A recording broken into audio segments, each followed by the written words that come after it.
Bonjour et bienvenue pour cette série d'émissions consacrée à la filière économique du sport français organisée par La Tribune et le GIE France Sport Expertise. Alors si la France va vivre dans quelques temps au rythme des Jeux Olympiques, il y a une question qui se pose, c'est comment maximiser les retombées d'un événement sportif. Pour en parler avec nous, Amélie Oudéa-Castéra, bonjour. Bonjour. Vous êtes la directrice générale de la Fédération française de tennis et également la présidente de Rénovons le sport. Alors, plus maintenant. Plus maintenant. Non, depuis hier soir, je ne suis plus la présidente de cette Alors, on est en plein dans l'actualité. J'ai passé la main. Très bien. À vos côtés, donc Patrice Gunera, vous êtes directeur associé d'Algoé. Bonjour. Bonjour. Et responsable du secteur sport. Et responsable du secteur sport. Voilà. C'est pour ça que vous êtes ici. Exactement. Et également, donc, Bertrand Piccard, vous êtes président et fondateur de Natural Grass. Oui, bonjour. Bonjour. Peut-être première question pour vous, Amélie Oudéa-Castéra. Quand on est dans une fédération et qu'on prépare un événement sportif, on a forcément envie que cet événement ait le maximum d'impact et le maximum de retombées. Quand vous faites appel à des entreprises prestataires, qu'est-ce que vous attendez d'elles sur ce thème-là particulièrement ? Oui, alors nous, on a la chance à la Fédération de tennis d'être l'organisateur et l'opérateur en chef, propriétaire de deux très grands événements. Roland-Garros qui a lieu à chaque fois en mai-juin, on connaît ça sur l'ocre de notre terre battue dans ce beau stade Roland-Garros.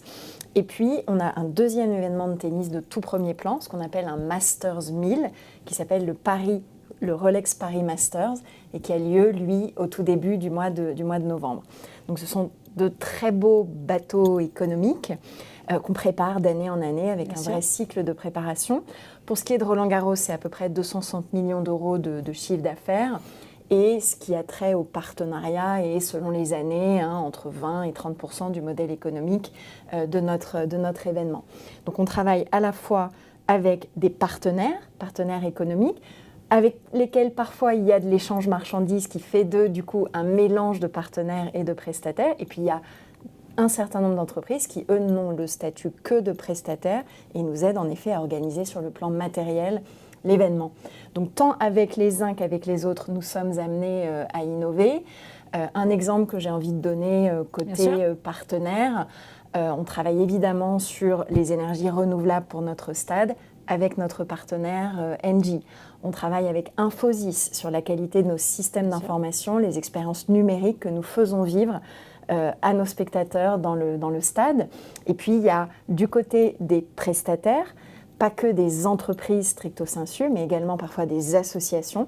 Je pense à une qui s'appelle Le Chaînon Manquant et qui nous aide sur tout ce qui est lutte contre le gaspillage alimentaire et qui nous permet, quand on sert tout un tas de repas pendant la quinzaine de Roland-Garros, aussi de pouvoir reconstituer un certain nombre de biens qui permettent de nourrir un peu plus de 4000 personnes précaires en situation de précarité à Paris et en Île-de-France grâce à leur action. Donc ils nous tirent vers le haut et on construit, vous le voyez, ces expériences sur un mode super partenarial avec les uns et les autres. Donc ça, ce sont des retombées, on va dire, immédiates, en tout cas, qui sont très en périphérie de l'événement lui-même.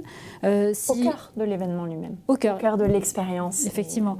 Si on déplace un petit peu sur un plus long terme, une retombée, c'est vrai que vous avez deux très beaux événements qui n'ont presque pas besoin que l'on en reparle et qu'on les fasse connaître, mais néanmoins sur des retombées économiques plus larges, sur un plus long terme, est-ce que, pareil, vous allez chercher des entreprises pour vous challenger ou les challenger elles-mêmes d'ailleurs ? Absolument.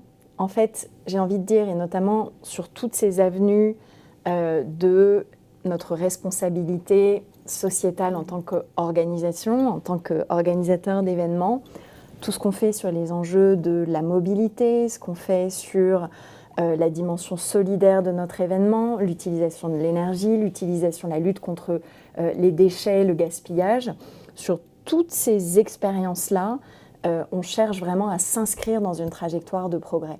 On est signataire de la charte des 15 engagements éco-responsables du ministère des Sports et du WWF. On vient d'ailleurs de se réengager dans un cycle de 4 ans qui en plus maintenant couvre le numérique. On était également un des membres fondateurs de l'univers qui s'appelle Sports for Climate Action dans le giron de ONU Climat. Et puis on est en même temps, nous, certifiés ISO sur ces démarches de RSE, la fameuse norme 221, qui nous permet de s'inscrire dans cette trajectoire de progrès dans laquelle on mesure les choses de manière très rigoureuse. Donc cette mesure de notre impact social est évidemment ultra importante dans notre modèle. Et dans la même logique, sur le plan économique, le dialogue que nous avons avec nos partenaires dans la durée, autour du nombre de personnes qui ont pu voir notre événement sur les différents médias, sur les différents canaux, les créations d'emplois qu'on a pu aussi générer, l'emploi parfois temporaire sur lequel on a pu s'appuyer pour avoir les forces nécessaires à l'organisation de notre événement, tout ceci se regarde de très près pour qu'on continue vis-à-vis de nos partenaires à leur démontrer qu'il y a une rentabilité positive à leurs investissements. Bertrand Picard, j'ai envie de vous poser la même question. Quand on est une entreprise et qu'on veut participer à un événement, et c'est ce que vous faites, de participer à des événements sportifs, comment est-ce que vous apportez une brique innovation qui peut aider ou générer des retombées économiques ? Alors, donc, pour nous, les grands événements sportifs, ça a été le début de l'aventure. Quand j'ai créé mon entreprise, on avait une idée, on voulait apporter de l'innovation dans le domaine des terrains de sport. Et on avait notamment développé une pelouse qu'on a appelée hybride. Le principe, c'était une pelouse sur laquelle on se blesserait moins et qui permettrait d'accueillir plus d'événements. Et puis, on a eu beaucoup de chance parce que 2 ans après, la France a remporté l'organisation de l'Euro 2016. Et là, d'un coup, ça crée un appel d'air énorme, parce qu'il y a un besoin, beaucoup de stades qui se créent. Et ces stades, ils avaient un business model qui nécessitait, pour être rentable, de pouvoir organiser un grand nombre d'événements. Et donc, il a fallu convaincre. Mais je pense que quand on a une bonne innovation et qu'on a l'opportunité, quand cette innovation arrive au bon moment, eh bien, la rencontre entre les deux génère ce qui a été pour nous une réussite, parce qu'après l'Euro 2016, on a construit les terrains d'un très grand nombre de stades à travers le monde. On est devenu le leader dans ce secteur. C'était un tremplin finalement. C'était un énorme tremplin, ouais. Même question, ce que fait Algoé, c'est du conseil en management. Exactement. Vous êtes responsable de la partie sportive, si on peut dire ça comme ça. Oui. Vous portez quel regard justement sur ces retombées économiques? Comment vous l'intégrez? Alors nous, on l'intègre parce qu'on a aussi des missions qui sont en lien avec cette typologie de questionnement. Et on intervient beaucoup sur la notion d'héritage, parce que j'entendais tout à l'heure cette notion-là qui transparaît. Donc un événement sportif, c'est pas que l'événement lui-même, c'est évidemment ce qui reste, ce qu'il laisse aussi en héritage au territoire, aux générations futures. Et Paris 2024 l'a bien compris, puisqu'il développe toute une stratégie d'héritage très, très poussée. Et d'ailleurs, on les accompagne sur le monitoring de toutes ces actions sur le territoire national. On a mis en place un outil qui permet vraiment de lister toutes ces actions-là. Et puis, annuellement, on pourra produire des rapports pour savoir ce que les actions ont apporté au territoire français et au-delà. Ça, c'est le premier élément. Oui, pardon. Non, allez-y. Non, mais du coup, j'ai envie de poser la question à Amélie. C'est bien d'avoir cette espèce de monitoring presque en temps réel et de pouvoir l'ajuster aussi. Ça peut vous donner des idées? Oui, absolument. Quand j'écoutais Patrice, je me disais, nous, on n'utilise pas le mot héritage, mais on est pourtant en plein dedans. Et je me disais à moi-même, il y a y compris un public pour lequel c'est, je pense, vraiment notable, qui sont les personnes en situation de handicap. Parce qu'on a ces épreuves de tennis fauteuil, ces épreuves de quad, pour les personnes qui sont malheureusement impactées sur les membres supérieurs et inférieurs, et des opérations autour pour montrer à notre public qu'est-ce que ça veut dire jouer dans un fauteuil quand on est sur un terrain de tennis. Et on leur fait vivre ces expériences, et je pense que ça change complètement le regard porté sur le handicap. Donc c'est vraiment un exemple de cet héritage sociétal et de comment, à travers nos grands événements, on peut, et les expériences qu'on fait vivre dans ces moments-là, changer durablement certaines donnes de la société. D'ailleurs, c'est intéressant parce que l'héritage, c'est une notion, moi, qui me tient à cœur déjà, parce que c'est quand même quelque chose d'important dans notre société, et puis qui a une latitude très large. Enfin, on parle souvent d'héritage dans un grand événement par rapport aux infrastructures. Absolument. Mais l'infrastructure, et notamment, on intervient, nous, en Afrique, auprès du COCAN Côte d'Ivoire, qui organise la future CAN, qui aura lieu en 2023. Si on fait des infrastructures, mais derrière, il n'y a pas de club, pas de championnat, etc., ça ne sert à rien. Pour reprendre et ancrer ça dans la durée. Ça ne sert absolument à rien. Et ça, on a vu ça au Gabon, en 2012-2017, 1 milliard dépensé. Et les stades sont complètement désuets maintenant. Il y a des arbres qui poussent au milieu. Exactement. Mais il y a vraiment la partie infrastructure qui est très importante, que tout le monde comprend. Il faut s'assurer de leur durabilité et de leur emploi. Mais il n'y a pas que ça. Il y a plein d'autres choses. On travaille sur le capital humain. Alors le capital humain, déjà, dans le comité, il y a à peu près une centaine de personnes en Côte d'Ivoire avec beaucoup de jeunes, mais c'est vrai aussi en France, Paris 2024, il y a aussi beaucoup de jeunes qui sont rentrés dans le comité d'organisation. Ils vont être formés au métier de l'événementiel, et ça, c'est un vrai héritage pour tout le monde. Oui, c'est un impact social, effectivement. Ouais. Vous vouliez ajouter quelque chose, peut-être? Non, moi je rebondis sur ce que tu as dit. En Afrique, nous on participe aussi pas mal à de grands événements. Donc par exemple en ce moment en Algérie, on est en train de construire les terrains qui vont servir pour les futurs Jeux méditerranéens.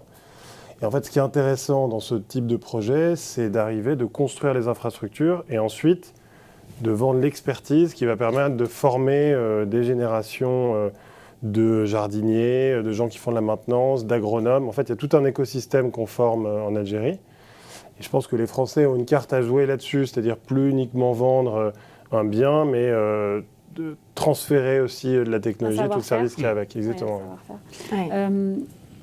Vous vouliez rajouter quelque chose, peut-être? Parce que je me disais que dans ce rapport à l'héritage, le fait justement d'être une fédération aide beaucoup, parce qu'on a dans notre raison sociale, dans nos missions, le développement de la pratique. Et donc typiquement, on va inviter des enfants le jour de le fameux Sunday Start, le jour de l'ouverture du tournoi.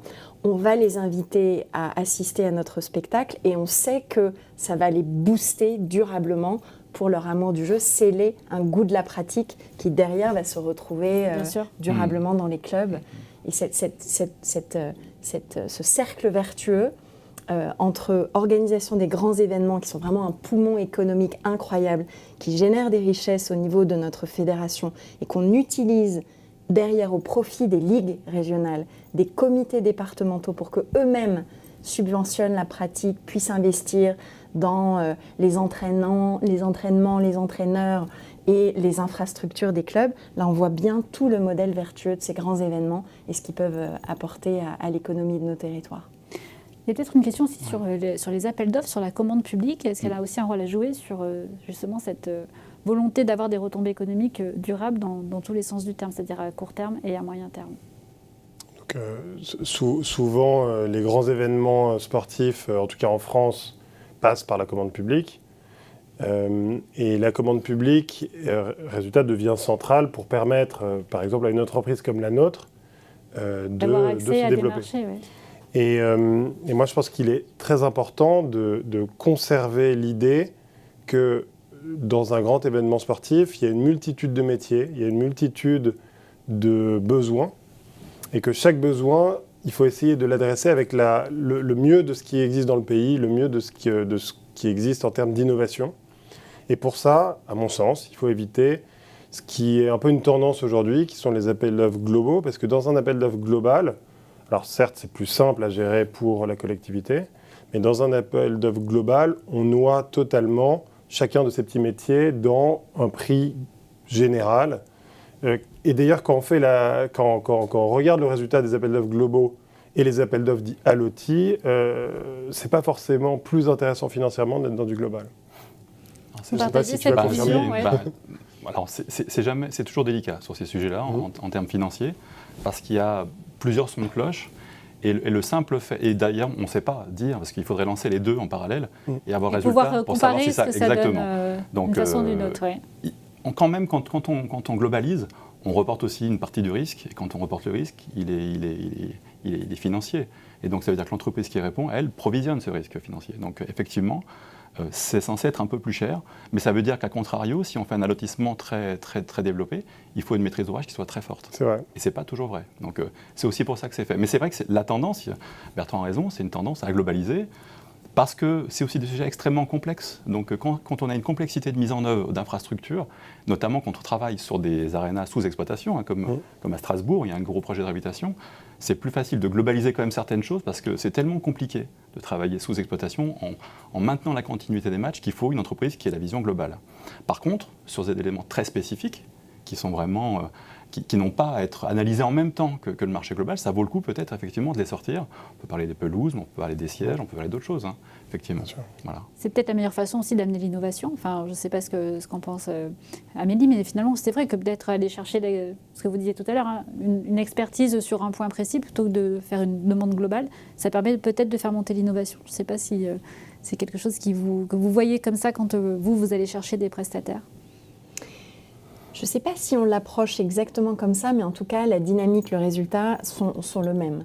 Je crois qu'on se rend compte qu'aujourd'hui, il ne suffit pas d'avoir un formidable plateau sportif, il faut faire vivre des expériences. Moi, je reviens souvent à ça, c'est un peu mon prisme aussi d'avoir travaillé dans d'autres entreprises avant, c'est vraiment cette focalisation sur l'expérience utilisateur, l'expérience usager, l'expérience spectateur.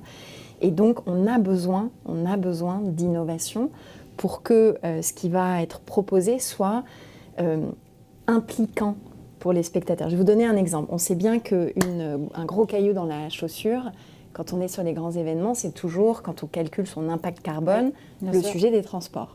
Bon, avec BNP, ils nous ont aidés à mettre au point un petit éco-calculateur, etc., qui permet à chacun, quand il vient au stade Roland-Garros, de mesurer l'empreinte carbone que le fait d'avoir choisi d'y venir en voiture versus avoir choisi d'y venir à pied ou en vélo a pu causer. Donc, vous faites ça, vous éveillez une conscience de manière pas culpabilisante et vous commencez à ouvrir une trajectoire de progrès. Et je trouve que c'est plein de petites choses comme ça. C'est également quand on propose dans nos stands une labellisation de produits qui sont de saison pour bien sensibiliser aux gens que s'ils veulent des fraises au cœur du mois de décembre, c'est probablement elles viennent un peu plus loin. Oui. Et donc on crée ces petits réflexes dans chacune des choses que nous proposons. Alors ça m'appelle une chose, je trouve ça extrêmement intéressant, et c'est comme dans beaucoup de programmes finalement, il y a des choses extrêmement variées, diverses, et Paris 2024 aussi, c'est la même chose. On parle de choses tellement différentes finalement, entre le capital humain, entre le sport santé, entre l'inclusion par le handicap, etc. Il y a des choses comme ça qui sont extrêmement diverses. Il s'agit, quand on veut communiquer, et c'est tout le travail de Paris, parce que c'est ce qu'a fait Paris très bien, et c'est ce que je vais faire aussi à la Cannes, c'est d'essayer de trouver vraiment d'arriver à trouver les grands axes de communication pour dire voilà, l'héritage, voilà ce que ça comporte, et voilà les différentes composantes, et ensuite on va les décliner un petit peu en projet. L'idée c'est vraiment de donner à voir, parce que ce qui est toujours délicat dans ce truc-là, c'est de donner quelques exemples, mais il faut donner aussi une cohérence globale à tout ça. Il faut donner envie, mais aussi donner exactement. Une cohérence globale, et dont y compris les bénévoles qui nous aident dans l'organisation de ces événements ont besoin. Ils ont besoin de sentir cet impact positif sur les enjeux d'éducation, sur les enjeux de santé, sur l'emploi, sur l'insertion sociale. Hier à Garges-les-Gonesse, superbe rencontre, les premières rencontres de l'inclusion sociale par le sport, etc. On sent qu'il y a un potentiel dans nos grands événements et dans ce qu'on fait sur le plan sportif pour aller chercher des personnes qui aujourd'hui sont un peu sorties des filières classiques, parce qu'on a quelque chose pour les intéresser, on a quelque chose qui permet aussi de repérer les soft skills qu'ils ont et de leur remettre le pied à l'étrier. Et je pense que tout ça, faire la démonstration de la valeur sociétale du sport, au fond, c'est infiniment plus puissant que d'aller réclamer 100 millions d'euros. C'est une retombée qui est beaucoup plus de moyens. C'est ce sport, il faut qu'on le mette au centre de notre projet de société, parce qu'il a tous ses bienfaits sur les différentes composantes qu'on vient d'évoquer. Et de plus en plus. Oui, moi je partage ton avis, et puis en fait c'est un phénomène de société assez important. Quand je reprends l'échelle de mon entreprise, il y a certainement eu une époque où on arrivait avec une entreprise qui était un leader, à entraîner les gens avec soi, mais aujourd'hui il faut donner du sens à cet élan. Donc nous on est devenu entreprise de l'économie sociale et solidaire, après avoir fait une réflexion interne sur quelles étaient nos valeurs, finalement pourquoi est-ce qu'on était engagé à construire des pelouses comme ça à travers le monde, qu'est-ce qu'on voulait atteindre comme objectif. Et évidemment que cet élan qu'on crée dans l'entreprise est fondamental. Aujourd'hui, il y a une pénurie de main-d'œuvre dans nos métiers hallucinante, et la boîte est attractive parce que les gens qui viennent chez nous, ils trouvent du sens. Donc la société est en train d'évoluer comme ça, et en effet, on ne peut plus considérer, je pense, une société comme autrefois et un événement sportif comme un simple événement sportif classique. Il y a aussi une dimension, vous parlez beaucoup de ce qui se passe avec la Cannes, il y a toute cette dimension aussi d'exporter un savoir-faire finalement que vous avez acquis avec des événements sur le territoire national, mais aussi d'exporter finalement une vision, une façon de faire. Oui, il y a nécessité de trouver des relais de croissance, ça c'est évident. Il y a quand même un leitmotiv important, c'est qu'il faut qu'on soit quelque part un peu maître chez soi aussi. C'est-à-dire qu'il faut qu'on arrive à développer des prestations aussi en France. Il y a des grands événements en France.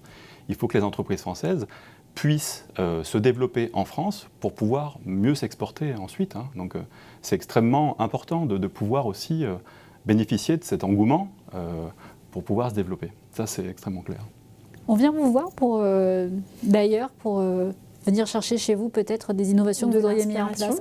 Oui, je pense qu'on se tire la bourre un peu entre les 4 grands chelems aussi, Australie, Wimbledon, US Open.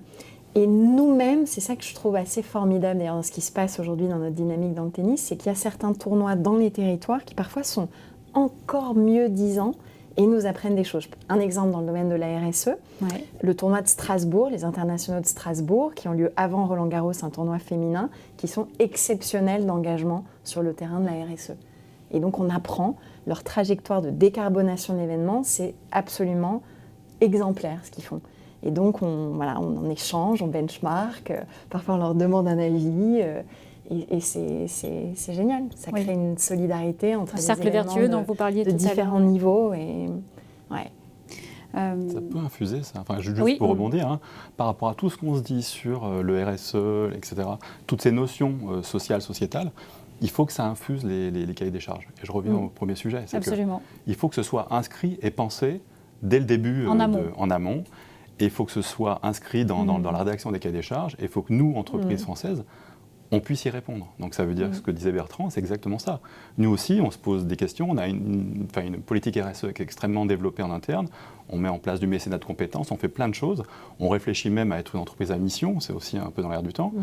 C'est aussi là, dans ce sens-là qu'il faut qu'on évolue pour répondre exactement aux besoins. Ce côté international, vous l'avez vécu aussi au sein de l'entreprise ? Oui, alors nous, après l'Euro 2016, comme tu dis, il faut d'abord être fort en France pour pouvoir partir à l'export. Toujours être meilleur sur son marché domestique avant d'aller à l'export. C'est important d'avoir une base solide. En plus, nous, on a une partie de notre activité est industrielle, donc il fallait qu'on ait une usine, enfin voilà. Mais on est parti quand même assez tôt à l'export. Et puis, en fait, à l'export, on a pris quelques leçons par les anglo-saxons. Parce que les anglo-saxons, ils sont très forts et ils ont, comme ça, notamment dans le sport, ils ont des réseaux d'entreprises qui travaillent ensemble, qui se passent les marchés les uns les autres. Et donc, on s'est dit qu'on allait faire la même chose avec quelques boîtes françaises. Et notamment, le début du GIE, pour moi, ça a été pour la Coupe du Monde de rugby au Japon, où il y a un seul stade qui a été construit, parce que c'était quand même un petit événement à l'échelle du Japon. Donc il y a un stade qui a été construit à Kamaishi. Kamaishi, c'est l'endroit où il y a eu le tsunami, donc c'était un stade en plus assez symbolique. Et les tribunes ont été construites par GL Events, et la pelouse a été construite par Naturgrass, donc c'était un stade 100% français. Et ça a été le début de cette idée de se dire, en fait, à plusieurs, on sera peut-être plus fort. Et on a créé le GIE et depuis, nous, on a fait un autre dossier, j'en parlais tout à l'heure à Oran, avec des boîtes du GIE. L'alliance entre leaders, chacun sur son domaine, qui donne une offre globale, un résultat beaucoup plus puissante. À mon sens, c'est très intéressant et on bénéficie. Résultat, nous, on suit les événements internationaux à travers le monde entre boîtes du GIE. Est-ce que ce qui se passe aussi à l'étranger, de ce que vous voyez dans vos univers respectifs, est-ce que ça vous pousse aussi à vous challenger, c'est-à-dire de dire tiens, tel concurrent ailleurs a fait ça, moi aussi je peux l'amener sur le marché français?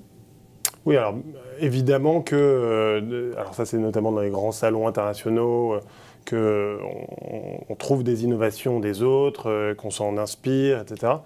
Mais en fait, la France c'est un pays très créatif, et qui en général a du mal à exporter ces innovations. Donc de manière assez amusante, c'est plutôt les étrangers qui viennent voir ce qu'on invente et qui ensuite en font le commerce.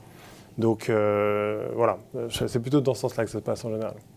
Amélie Oudéa-Castéra, c'est pareil pour vous? Est-ce que font d'autres tournois, vous le regardez aussi en disant on peut le faire chez nous? On le regarde et de temps en temps je me dis merde, là on a un petit train de retard. Donc, c'est arrivé là par exemple à l'Open d'Australie début d'année, ils avaient déjà proposé une expérience dans le métaverse, fait des choses sur les NFT. Leur cours central avec les LED était juste magnifique et ça nous a donné un petit coup de fouet. On s'est dit, allez, on y va. Il va falloir, il y a un petit step. Et donc c'est au fond très sain.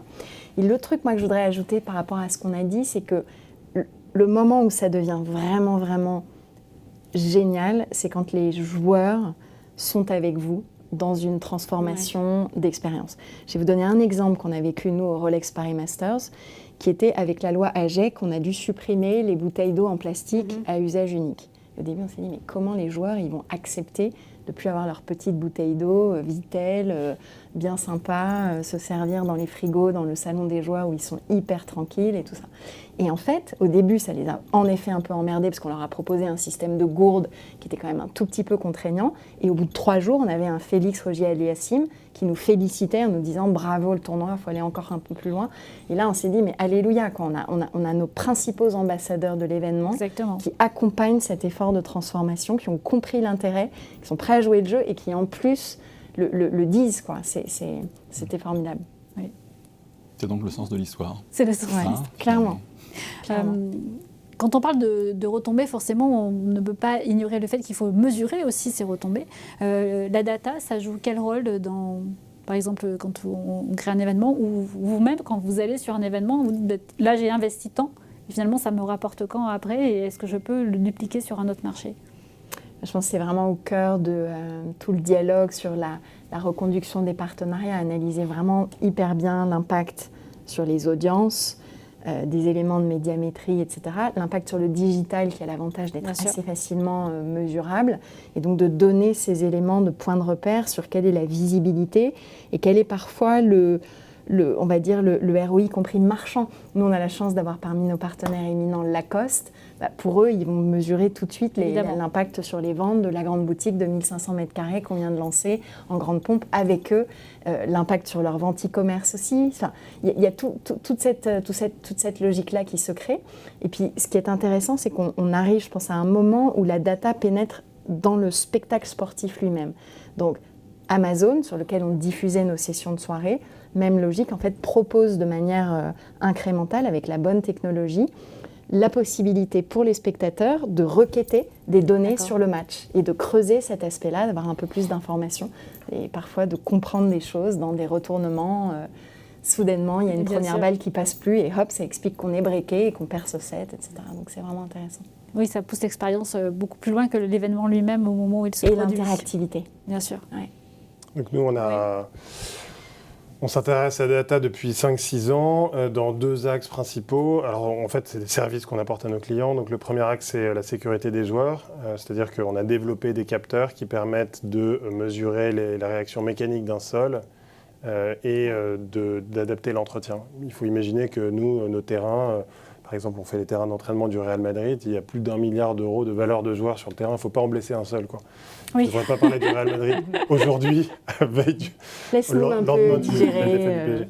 Et donc, on utilise ces capteurs, on leur apporte cette data et ça permet d'avoir des pelouses qui sont le plus safe possible. Et ensuite, l'autre axe, c'est la transition environnementale. Donc, on travaille beaucoup, notamment avec la Fédération de golf, dans cet axe-là. L'idée, c'est d'arriver à avoir des protocoles de maintenance qui soient de plus en plus vertueux, utiliser moins d'eau, utiliser moins d'intrants, et aussi pouvoir mesurer le ROI de cette diminution et de cette maintenance plus raisonnée. Voilà. De la même façon, quand on est un cabinet de conseil en management, est-ce qu'on sait aussi utiliser la data pour mieux cibler ? Alors on s'y intéresse beaucoup, forcément, hein. On parlait d'expérience spectateur, expérience client, c'est évident, c'est extrêmement essentiel. Nous, on est plus sur l'organisation globale et le management, donc on est moins sur ces sujets-là. Il y a des entreprises au sein du GIE qui font ça très très bien, mais c'est un point d'extrême vigilance. Nous, on en crée aussi de la donnée, hein, parce qu'en pilotage, en management, évidemment, on a besoin de tout savoir à tout moment. Donc on qualifie tous les processus, on met des dates, etc. Et ensuite, on les gère toutes les semaines hein, pour faire en sorte que l'événement soit à l'heure, parce que là, pour le coup, on ne peut pas se louper. Hein. Donc, ce qui ne va pas, et là, c'est vraiment en lien avec votre métier aussi, sans risque, et sans analyse de risque, sans cartographie des risques, et évidemment le risque cyber, dans le contexte qu'on connaît. Absolument. Pour nos grands événements, c'est vraiment quelque chose auquel on doit faire, je pense, très très gaffe. Oui, c'est vraiment l'un des sujets à venir, effectivement. Ouais. Peut-être une dernière question avec vous.